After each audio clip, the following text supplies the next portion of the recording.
안녕하세요. 오늘은 4단원 식물과 에너지 첫 번째 시간 광합성입니다. 시작하겠습니다.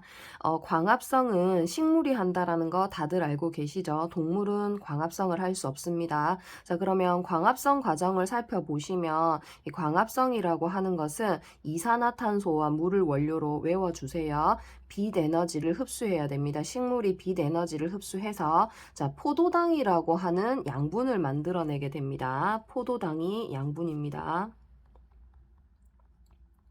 포도당이라는 양분을 만들어내게 되고 그 다음에 산소 기체도 만들어낼 수 있습니다. 그래서 광합성으로 포도당이라고 하는 양분을 만들어내게 되는데 양분을 만든다라고 해서 유기물 합성 과정이다라고 합니다.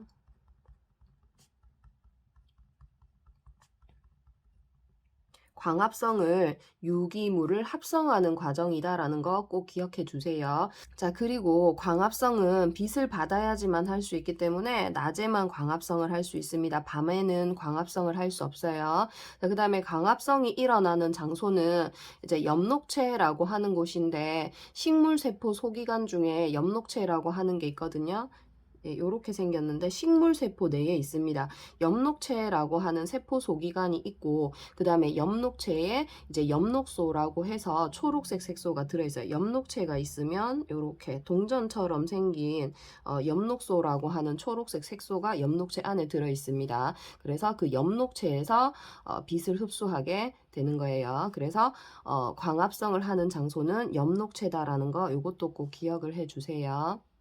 그리고 광합성은 이산화탄소와 물을 원료로 포도당을 만들어낸다라고 했잖아요. 이산화탄소와 물과 같은 것을 무기물이라고 합니다. 에너지가 없는 물질입니다. 이산화탄소와 물과 같은 것을 무기물이라고 하는데 무기물을 유기물로 만드는 과정입니다. 포도당이 유기물입니다. 자, 그 다음에 빛을 받아서 포도당을 만들어낸다라고 했잖아요. 그래서 빛을 받으니까 빛 에너지로 포도당과 같은 화학 에너지를 만들어내는 과정이 광합성입니다. 자, 그러면 이 그림으로 광합성 과정 살펴보겠습니다. 자, 식물에 줄기가 있고요. 여기는 잎입니다. 식물 줄기에는 물이 지나가는 통로인 물관이 있고 그 다음에 양분이 지나가는 통로인 체관이 있습니다. 자, 물관 같은 경우는 이제 물이 지나가는 통로인데 여기 입자 보이세요? 이게 물입니다.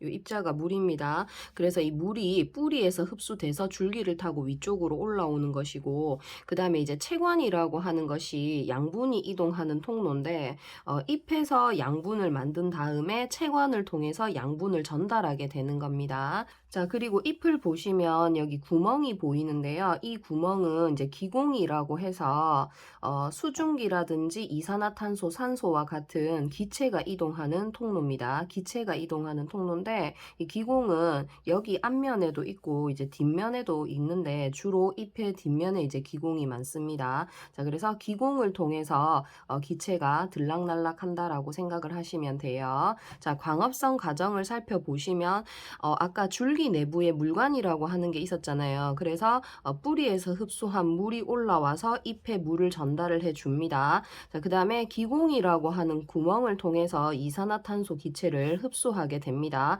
자, 그 다음에 빛 에너지를 받아야 되기 때문에 이제 낮에 광합성을 하겠죠. 그래서 빛 에너지를 받으면 자, 포도당이라고 하는 양분이 생기고 이제 산소라고 하는 기체가 또 만들어지게 되는데 자, 지금 중요한 게 포도당입니다. 포도당은 광합성으로 처음 만들어지는 양분이거든요. 근데 이제 포도당 분자가 자, 이렇게 육각형으로 생겼어요. 당이 하나짜리를 단당류다라고 합니다. 자, 그런데 이제 최초로 포도당을 만들고 나서 이 포도당을 저장을 하는데 어떻게 저장을 하냐 하면 자, 녹말의 형태로 저장을 합니다. 녹말의 형태로 엽록체에다가 저장을 하게 되는데 녹말이라는 건 뭐냐면요. 아까 포도당이 당이 하나짜리 단당류다라고 얘기를 했잖아요. 이 포도당을 자, 여러 개를 묶어주게 되는 겁니다. 이 녹말과 같은 것을 당이 여러 개 묶여 있다 그래서 다당류다라고 얘기해요. 자, 그런데 이 녹말이 이제 밤이 되게 되면 설탕의 형태로 바뀌거든요.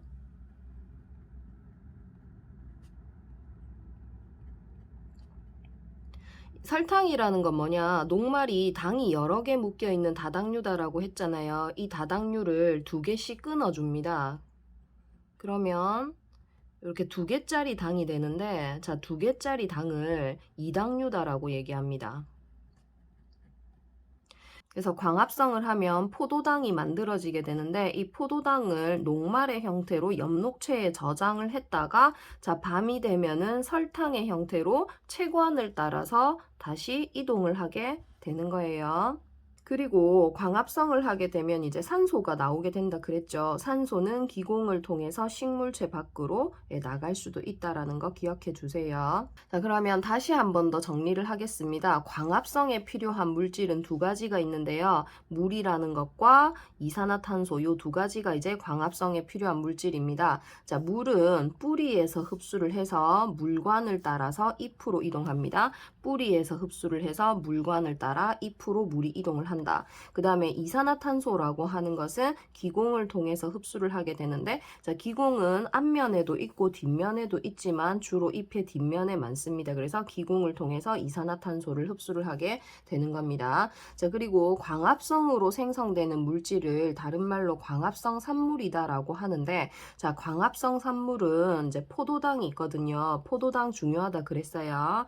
자, 포도당은 광합성으로, 자, 처음에 만들어지는 양분을 포도당이다라고 얘기를 합니다. 그런데 이 포도당은 만들어지자마자 곧바로 녹말의 형태로 바뀐 다음에 엽록체에 저장을 한다라는 거 꼭 기억해 주세요. 포도당은 만들어지자마자 바로 녹말의 형태로 바뀌어서 엽록체에 저장을 하게 된다. 그러면 이 녹말은 이제 다시 밤이 되게 되면 설탕의 형태로 채관을 따라 이동을 하게 됩니다. 자, 그 다음에 어떤 것도 아셔야 되냐 하면 이 포도당이라고 하는 것은 물에 잘 녹습니다. 그 다음에 설탕도 물에 잘 녹아요. 근데 이게 녹말은 물에 잘 녹지 않습니다. 기억해 주세요. 포도당하고 설탕은 물에 잘 녹는데 녹말은 물에 잘 녹지 않습니다. 그리고 광합성으로 생성되는 물질 중에 이제 산소도 있는데요. 자, 이 산소는 식물이 광합성도 하지만 호흡도 하거든요. 그래서 광합성으로 만들어지는 산소는 자신의 호흡에 우선적으로 사용합니다. 자신이 호흡하는데 그 산소를 우선적으로 사용을 하고, 만약에 남으면은 기공을 통해서 식물체 몸 밖으로 산소를 방출하게 됩니다. 그래서 이때 방출된 산소는 다른 생물의 호흡에 이용되게 된다라는 거. 자, 그리고 광합성에 영향을 미치는 환경 요인인데요. 광합성에 영향을 미치는 환경 요인은 3가지가 있습니다. 빛의 세기, 이산화탄소 농도, 자, 온도 3가지가 있는데, 이 3가지 환경 요인이 알맞게 유지되어야지만 광합성이 활발하게 잘 일어날 수가 있습니다. 자, 그 다음에 요 광합성에 영향을 미치는 환경 요인 같은 경우는 그래프 해석을 잘 해주셔야 합니다. 자, 첫 번째 그래프부터 볼게요. 자, 첫 번째 그래프는 가로축에는 빛의 세기가 나와 있고 세로축에는 광합성량이 나와 있습니다. 자, 해석을 한번 보시면 처음에는 빛의 세기가 증가하니까 광합성량이 같이 증가하고 있는 모습이 보이죠. 하지만 일정 세기 이상에서는 빛의 세기는 증가하고 있지만 광합성량이 더 이상 증가하지 않는 모습이 보이게 되는 겁니다. 자, 그래서 빛의 세기가 증가하면은 광합성량이 증가하는데, 자, 일정 세기 이상, 자, 여기 광합성량이 더 이상 증가하지 않는 빛의 세기를 광포화점이라고 합니다. 이 광포화점에서는 이제 광포화점에서부터는 빛의 세기가 증가하고 있지만 광합성량은 더 이상 증가하지 않죠. 네, 광합성량이 일정 세기 이상에서는 더 이상 증가하지 않더라. 자, 그리고 이산화탄소 농도 살펴보겠습니다. 자, 이산화탄소 농도 같은 경우도 이산화탄소 농도가 올라가니까 광합성량도 같이 증가하고 있죠. 그러다가 이것도 마찬가지로 일정 농도 이상에서는 광합성량이 더 이상 증가하지 않는 모습이 보이게 되는 거네요. 자, 그러면 이 이산화탄소 농도인데 더 이상 증가하지 않을 때 이산화탄소 농도가 0.1% 정도 되는데 수치는 외우시지 않으셔도 됩니다. 자, 그리고 우리가 이제 대기 중에 이산화탄소 농도가 있는데 대기 중에 이산화탄소 농도는 0.03% 정도 되는데 역시 수치는 외우시지 않으셔도 됩니다.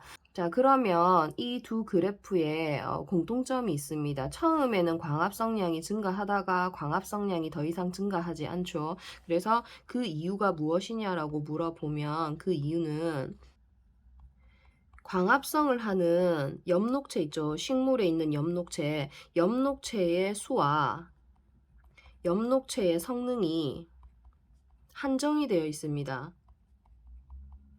네, 엽록체 수와 성능이 한정돼 있다 보니까 처음에는 이제 광합성량이 증가하다가 한계에 도달을 했을 때는 광합성량이 더 이상 증가하지 않는 모습을 보이게 되는 거예요.